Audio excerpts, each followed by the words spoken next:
All right. It's like a mini green room here. All right, you ready to roll? Yes. Let's do it. Hey, hello. It is the Go Birds podcast. Elliot Shore Park, James Seltzer with you, Elliot. Now, my voice is a little bit like yours because I was actually in the house. Yeah. Just an Eagles victory today. What a freaking thrill. How about it? My first game at the Link in 15 years. No big deal. Wow. No big deal to you. And they just win when I go, no big 2-0 deal. over 15 years. What a trend. Right? We are 2-0. Yeah. We won the other one too. How crazy is it that we actually got to like kick our feet up and enjoy a it was a little close early, but a pretty, easy win today, Elliot. Yeah. So I thought after the Viking game last week, I remember us both just being like, whew, like, they had to win that one. I think this one is much more of like whew, they're like they've settled the ship a little bit, like this was the most 2024 the 2025 Eagles have felt.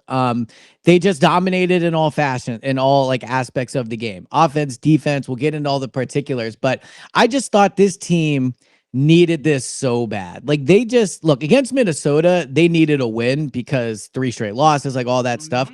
And that was good for him. I thought today was just a nice like reminder of what they can be and how they can feel. I think this team for a lot of this season has been talking about believing in the process, believing in being one block away, believing that it's going to happen. But we remember in 2023, it never did happen. Like they never really had those games where, and I thought that today, they're going to say that no matter what, right? They're not going to be like, yo, we're cooked, we're bad. You know what I mean? Yeah, exactly. Be like, we're so close, whatever, But I do believe this team like believes in working hard and pushing through, but like you can only work hard and push through so many times before you're like, all right, what the heck is going on here? What the frickety heck is going on? So it's like, I thought today must have felt good for them to like go out to dominate and run the ball the way they did. Jalen 4 touchdowns, Jahan Dotson that long touchdown. Tank Bigsby had a awesome game. Saquon obviously, like I thought the first touchdown to start the game was really just like desperately what this team needed.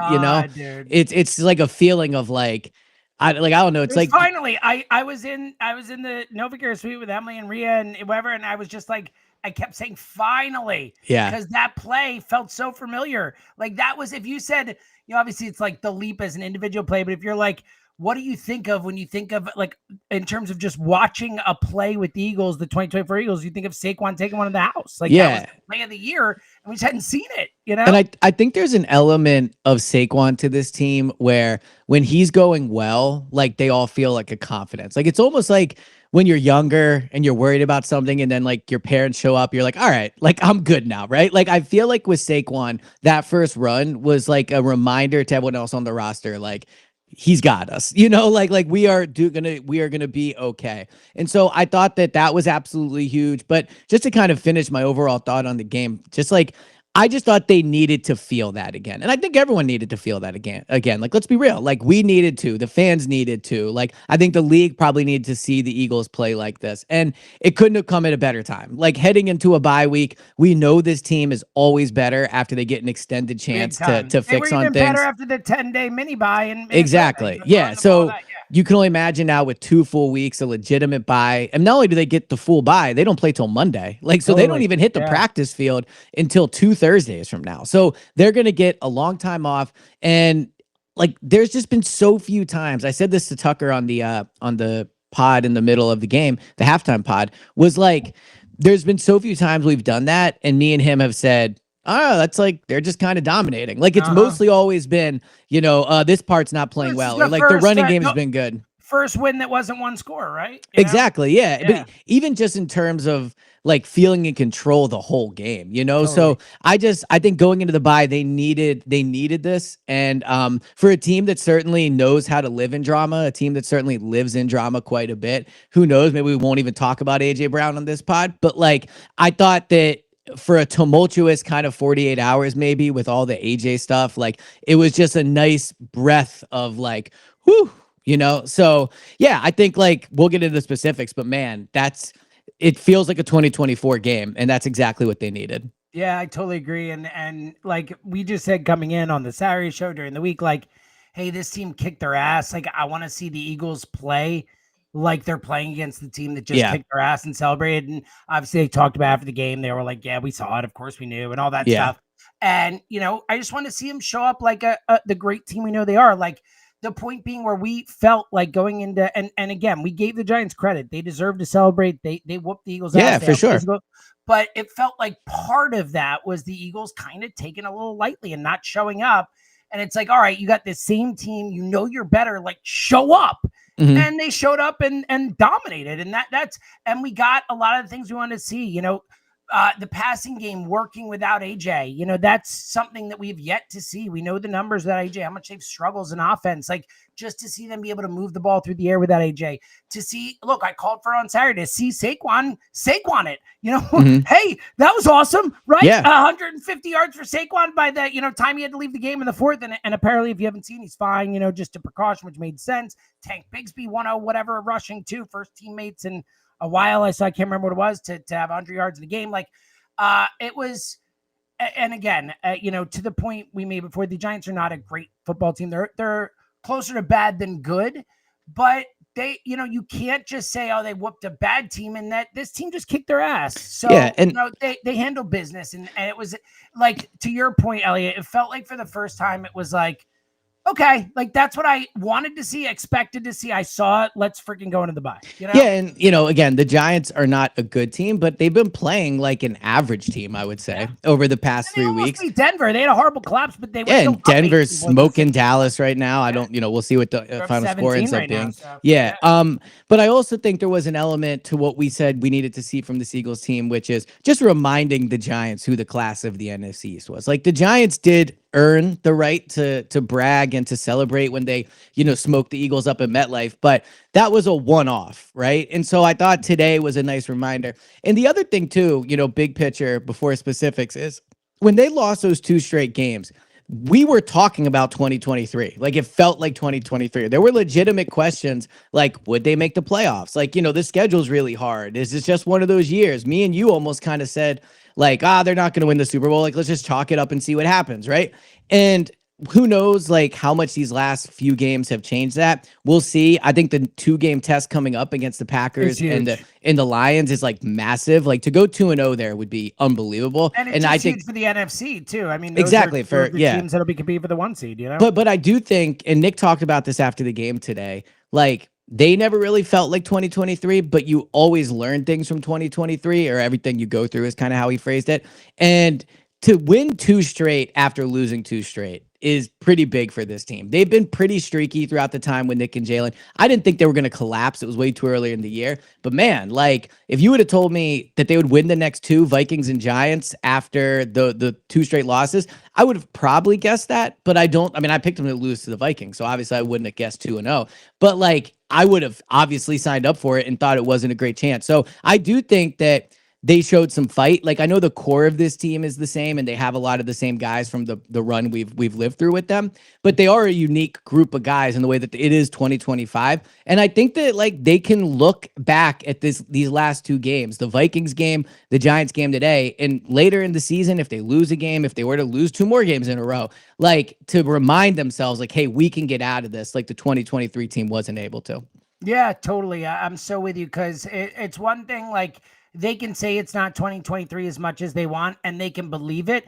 But until they win, when you're in the 2-game loser, until you win, you never know, right? Yeah. As a player, you never know if things aren't going to go your way, whatever. And I'm with you. I thought, Jalen, even like we didn't make a big deal of it, but I think just Jalen walking up and saying we're not losers anymore. I know he's a extreme version of the mentality, but I mean, just even think we're not losers. You lost 2 games. You won the Super Bowl last year. You even have that mentality. We're not losers anymore. It's like, no one thought you were a big dog. Like, you know what I mean? Like, it's like, yeah, exactly. So, yeah. So I'm with you. And I thought, he's like an extremist when it comes to winning or something. Yeah, exactly. So, I'm with you. And look, for him, let's go there. Let's get into some specifics of the game because, look, they won 38-20. It was really 38, 13. And they dominated. So like, there's not like too many like moments or decisions, whatever.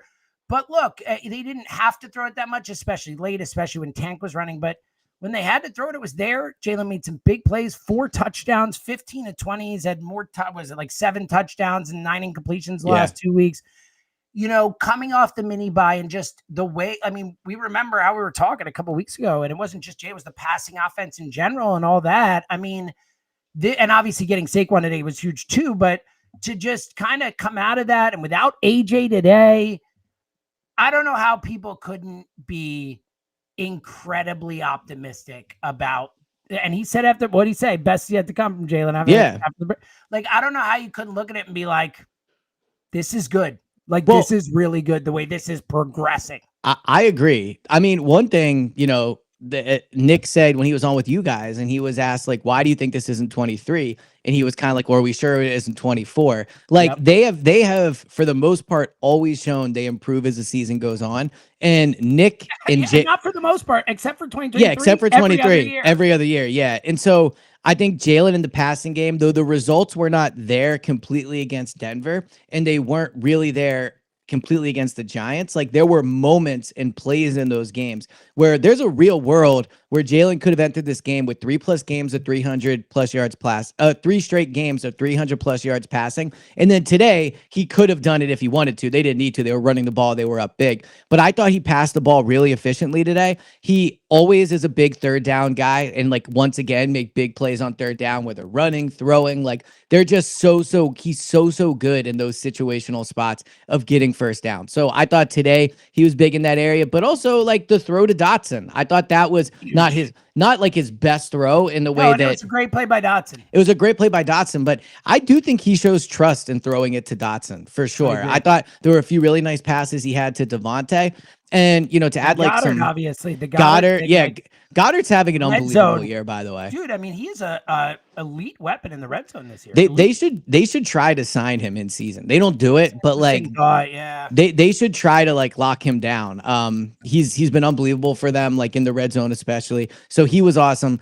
I also think that with Jalen, like when he's throwing the deep ball well, he's just a different quarterback. And I thought his accuracy on the deep ball was really, really good today. So I thought the willingness to throw it to Dotson, the passes to Devontae, and he just seemed calm and like cool the whole time. I'll also say, like, to add some color from being in the locker room, because we don't really get to do post-game pods once I'm in the locker room. Like, it was probably the best mood I've seen him in all year. Like, he was awesome. Like, he was kind of like singing, whistling. He was walking by, like pointing to guys. Goddard was talking.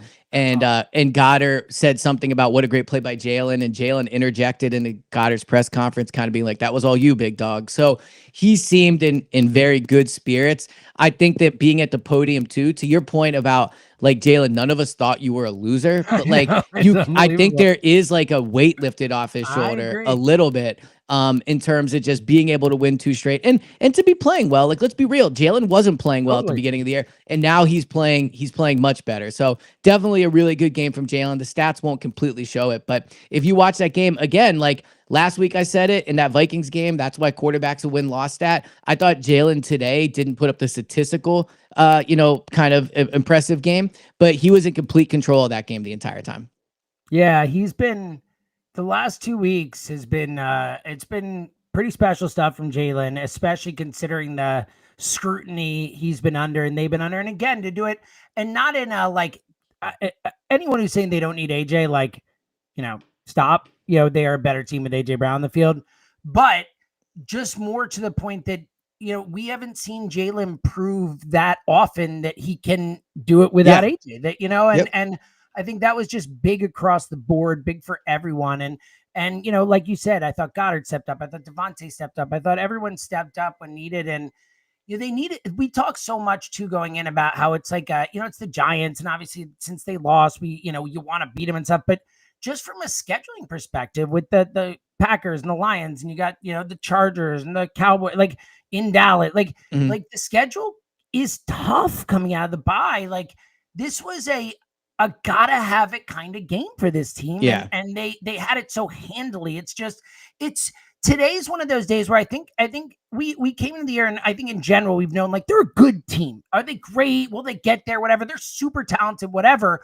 But this was the first time this year it felt like, start to finish, the whole thing where it's like, That's a damn good football team. Like, that's what good football teams do. In a spot where they got to have it against a team that is not as good as them, they just whoop them. And that was like really heartening for I hope a lot of people out there have been very down on this team and the way they've looked get something out of that. Yeah, I mean, again, like this is what it felt like in 2024. Them. I didn't check. I'm assuming. Oh yeah, I would assume. Yeah, I didn't look, but I would assume they finally did outgain their opponent. But even though the score was like a little closer at times than it just never felt like they were in true danger of losing that game. But to the running game too, if we want to move past the passing game, like absolutely. Not only did the 65-yard touchdown, Saquon looked awesome, but outside of just that, so Tucker says it was 427 to 246. So they did outgain them by quite a bit. So outside of just a 65-yard run, like Saquon just looked spry. And I know obviously he ends up leaving the game with a groin injury. I asked him after the game how he was feeling, and he seems in good spirits. The fact he talked is encouraging. He said he should play. And they have the bye, yeah. So I think they'll be okay. But the running game, I thought, actually, hold on. Before we get completed that, let me give you something you said I forgot. The whole they're better without AJ thing, right? Because I'm sure this will be something like people either will talk about or will be mad about people when they do talk about. Like, it's okay to say they looked awesome without AJ. Exactly. Like they did. And that's the point of having all this talent. That's the point of trading a third for Jahan Dotson. It's not to prove some point that they could be okay without AJ, but shouldn't everybody feel a little bit okay that maybe in a world where, let's say AJ's not traded, let's say he is out for a month. Issue. Yeah, exactly. Right. Like it should make everybody feel good that they looked awesome without AJ. And when AJ comes back, they're clearly better. And Nick talked today and said, obviously we're better with AJ, but to have Dotson do that, to have Devontae do that, to have Jalen pass the ball so well without AJ, we've quite literally never seen it. In 2021. That's why I brought it up. There's just not been many moments for it. So I know until the trade deadline passes, AJ Brown's name is going to be a hot button name to say people, but it's okay to say they looked awesome without AJ. Doesn't mean they should trade him, but it's just encouraging to finally see it. So that's what I wanted to say about the AJ thing. But to the running game, Saquon looked awesome even after the 65-yard run. I think the confidence early on was very it got him going. I think every time he touched the ball after that, it felt like a home run threat. Credit to Brett Toth. Brett Toth. So that was going to be my next thing. Yeah. Brett Toth was awesome. He was really, really good. Had key blocks on a lot of Saquon's big runs. I thought the pass protection today, my initial thought is that it was good. There were definitely a few plays where Jalen got pressure, but watching it live, I felt that the pass protection was good. So credit to Brett Toth for that. Credit to the offensive line for playing well. Jordan Mailata has talked about how bad he played against the Giants the first time. Initial watching it live, it felt like he showed up with fire and wanted to play better. So the running game, obviously awesome. The offensive line, obviously awesome. And look, Tank Bigsby, what a steal for a 5 and a 6. You want to talk about it. You want to talk about a win for being wow, what a exactly, yeah, exactly. Great. He did. He looked great, and he and I like Will Shipley. I think Will Shipley's good. Tank Bigsby looks so much more dynamic than he looks way better than Shipley. You get it. You get why they traded for him. Yeah. When you see he is a more talented running back than those other two guys. So we'll see how it all plays out. But he had some stuff there where it's that third and what was it? Or second. Yeah, it was second and 26. Yeah, exactly. He's good, man. I don't think he's a good kick returner, but as a he's pretty. He could be a weapon for them. So obviously nobody is Saquon, but you could see a world where if Saquon missed a few weeks or God forbid was out for 2 months or whatever, Tank is such a better option to be the main guy. The Gainwell thing last year when he was a change of pace, when Gainwell were I hope Shipley or I hope ever can give them those positive plays that it felt like Gainwell gave him so many times when he touched the ball. It feels like Tank Bigsby has a chance. I know he's not the same type of player, the pass fracture, whatever. I'm just talking when he touches the ball, the opportunity to give them positive plays. Feels like there's real potential there. It's been a while, and I'm sure people will say no, it hasn't. But I can't remember the last time they had a backup running back that I felt was such a home run threat as him. Will Shipley, AJ Dillon, Kenny Gainwell, all nice backs. It is interesting to me how quickly they've moved off of Shipley. It felt like from day one of training camp, that was clear. But I thought coming into this year, Shipley was the clear cut number 2, and he's been far from that. But Tank Bigsby just has an it factor and a specialness when he moves that the others don't. Obviously the fact that they had him as a kick returner was a major mistake. I get try it. Who cares? I shouldn't say who cares, because it did really hurt them in some games. Yeah. But like, I get the attempt to try it. But as a pure runner, he was worth a 5 and a 6. Like, maybe you could argue like just a 6 and not both picks. But today, I mean, he was absolutely huge. They didn't need him to be huge today, but it really helped that he was. And yeah, so I thought he looked really, really good today. Yeah, I'm totally with you. I thought he was impressive. And again, not just Toth, we've, and rightfully so, ripped this offensive line for the performance so far this year.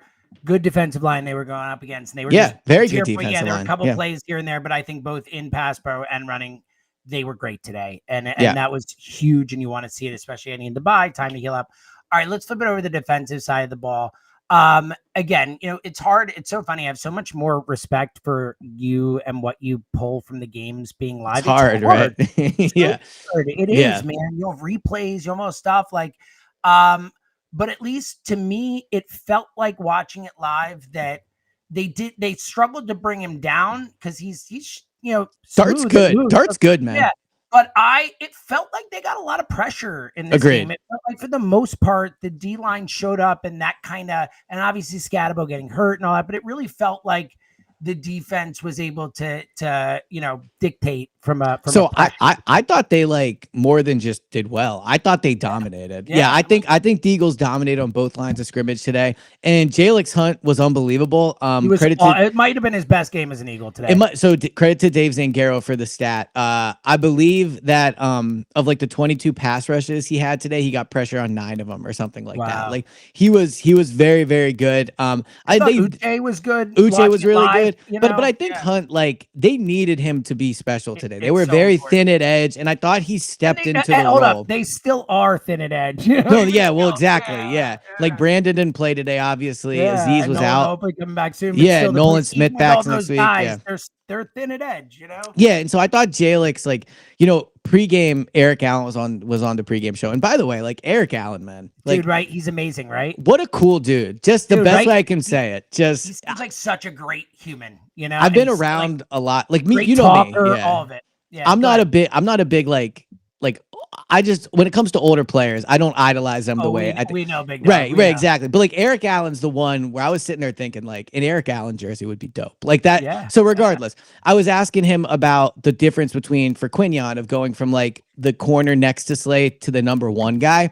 And this maybe isn't a great transition, but like that's how I felt about Jalen Hunt today. I thought Jalen did a really good job of stepping up from being like a guy to the guy. Like they needed him to be the guy today, and he completely stepped up and did that against, look, not a great Giants offensive line, but he was constantly in the backfield, and I thought he like took the pressure that was on him today and dominated with it. And then to your point, Uche was really good. Jalen Carter had some big moments. Jordan Davis recovered a fumble. I know it was called back, but like Jordan Davis had some moments. So I thought the defensive line was really, really good. Even Jihad got in there. I don't think it was he was edge rushing. I don't know if on this play it was edge rushing, but he grabbed Jackson Dart's foot, and this was the Uche play with the fumble. But I thought all their defensive linemen were really good. Quinion, I thought played pretty well. Obviously, I think he got away with one a little bit. The offensive OPI. I thought that was a weak call. I think it was a very weak call. Very weak. Like. It was hard for me to tell. I saw it live.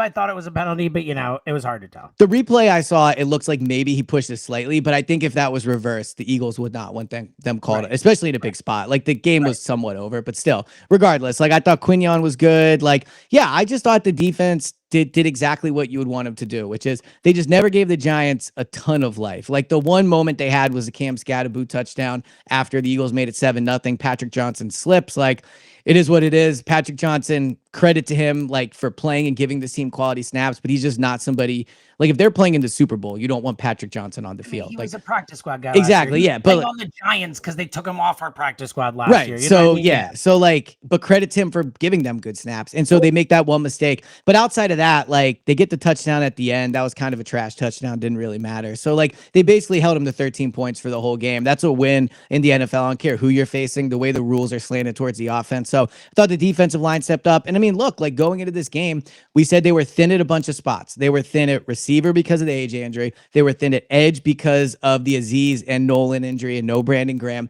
They were thin at corner because of Noah Dory. Like, and all those units stepped up. No Cam Jurgens, Brett Toth stepped up. So, like, it was a big time depth win, I thought, for a team that we've really questioned their depth this year and how good they actually are. Yeah. I thought that it was big time. Potentially, you know, Yeah, so I thought all the depth showed up. Even special teams, like Will Shipley, we just talked about him a few minutes ago. Will Shipley definitely had some really good kick returns. Jake Elliott misses that kick. Something weird happened with that. It looked like there was Jake was like, apparently there. So what I heard was there was a whistle in the stand. It was an inadvertent whistle. Thought it was called off before, and that's why. So who knows? Yeah, I mean, it hit the post, so like he kicked it trying to make it. Yeah, but outside of that, I thought special teams was really, really good. Still, like, if we want to get into some of the negatives, like still penalties early on, pre-snap penalties. I think the offensive line had 3 penalties in the first quarter. They had the special teams penalty early that gets called back, but still like looked like there was something there. So still some sloppiness early on, but improved as the game went on. Always were in complete control. And like outside of that, maybe I'm blanking on it. I mean, can you think of that's what I was trying to think about. There was a tush-push fumble that went their way. I think that they probably got lucky there. Yeah, the forward progress thing on that. But like for the most part, in the OPI we talked about, you know, that could have gone either way. But yeah, like again, and to that point, you know, credit to Nick. You know, we said, you know, again, there was some still something. It's not perfect yet, but you know, clearly he got these guys motivated. He used the right things, and this team didn't, you know, look ahead to the bye. They didn't take it lightly. Not that we thought they would after getting their asses beat, but they did. They showed up when they had to. I just think it's one of those days where you come out and just say, you know, credit all around. You know, like you guys did exactly what you had to do today. You know, especially with the Cam and AJ injuries coming out. And think about the players that they're getting back, right? Like AJ will be back. Nolan Smith will be back. Brandon Graham will start to play. Cam Jurgens will be back. Look, Landon Dickerson. Other guys getting healthier. Yeah, like Landon. Well, I was gonna say, like Landon's now played 2 straight games of all the snaps, so like that's really encouraging. Much better too. Actually. Agreed. Like, yeah, 100%. So like, you know, this is why I love riding the roller coaster. And this isn't like a minute-to-minute roller coaster. This is probably like a longer week one. But like, just think of how much things have turned truly in the past 2 weeks. Like just the 2 Giants games. Think about the sandwich. The Giants sandwiched the Vikings. Think about from when the top half of the sandwich started to when the sandwich was finished. It's so well, like think about how we felt in that Giants post-game pod. I mean, you were furious after that pod. I know the Phillies had just lost too, but like, but like just for inside baseball behind the dugout, I apologize to Elliot. No need. I was like, I know, but I felt like I was so angry about the Phillies that I took it out on you. Well, like everybody was in a terrible mood. And so they like saved their season against the Vikings and then they get their season rolling, I think, versus the Giants. And now with the bye, like if they come out and they beat the Packers and the Lions, you're talking about 8-2. Yeah. You're talking about probably being the 1 seed again. I know the schedule's difficult, but if you win those 2, there's no reason. So like, yeah, it honestly, it feels like the first time all season, to be completely honest, it feels like they have momentum. I know they were 4-0, but it never felt like they had momentum. I think this is the first time in a while they've had momentum. Now, the last thing I'll say, and maybe the win puts it away, but like, there's the AJ thing, you know? So like, we'll see. Next week, we're going to talk about it. We'll see what all that. I don't think he's getting traded. For those who didn't see, Schefter before the game today said he's not getting traded. But then if you read the story, it's like, unless we get a monster offer. Yeah, but exactly. So like, I don't think he's getting traded, but it's definitely like, to your point, you know, great win, 6-2 in the bye, but it will float out there for the next week. And also like, look, they are better with AJ. But what I do think today gives is a thing to point to say like, look, AJ, no more of this stuff. No more tweets. No more like, look, like you can feel how you feel. You're a great teammate, but like we're on a roll here now and we can't take a step back. And so I don't think he'll be traded either. Like I said, I'm still sticking at around 30%, but like, I think today like feels super positive and good. And I think that AJ now to a certain degree has to like get on board. And I'm not saying he's off board, but this team's moving in a positive direction. There's no more drama. Like it's time to move past that. Yeah, look, to the point that you always make, and I don't disagree with the heart of it. I'm just saying that things that he's doing aren't good teammate, but like be a good teammate, AJ. It's time. It's time for you to be the guy that everyone says you are in the locker room. Like, you know, no more distractions. Yeah, no more distractions. Yeah. All right. Not classic final thoughts, but any final thoughts on the game or anything before we get out of here? I mean, not really. I feel like we touched on everything. I just, just like a good quality professional win. Just totally. Like we're the Eagles. This is who we are. A reminder to the Giants of who they were. Obviously, Cam Scatterbo, like terrible injury. You feel bad for him. Yeah. You knew it immediately. Yeah. So like, honestly, and so we've had so many pods where we've had to be like this, like this. I know. I think like it's just like when you're listening to this, like just go feel good, go have a nice, relaxing, whatever. Like it's starting to settle back in. Like the Eagles are becoming the Eagles again. And I think we can all feel a level of excitement about that. And it's going to be so much fun to see how mad people get when Jalen starts to get MVP talk. Dude, he should be in MVP talk. That's why I'm saying it. That's why exactly. I wanted to throw it out there. We're not going to go crazy, but like, I'm just saying, look at the numbers. Look at the total TDs versus turnovers. Agreed. Just throwing that out there. Agreed. All right. We will be back later in the week, obviously with pods before someone, gallivants off to London, birthday celebration. Exactly. No big deal. Yeah. Dude, I'm excited. And, but we will have normal pods. We'll be back this week. So, enjoy this. Like we got the bot. We got 2 weeks to say, you know what? We don't have to be mad about everything. Like exactly. Cool. 6-2. This is good. All right. We'll be back this week. Until then. He's Adam James.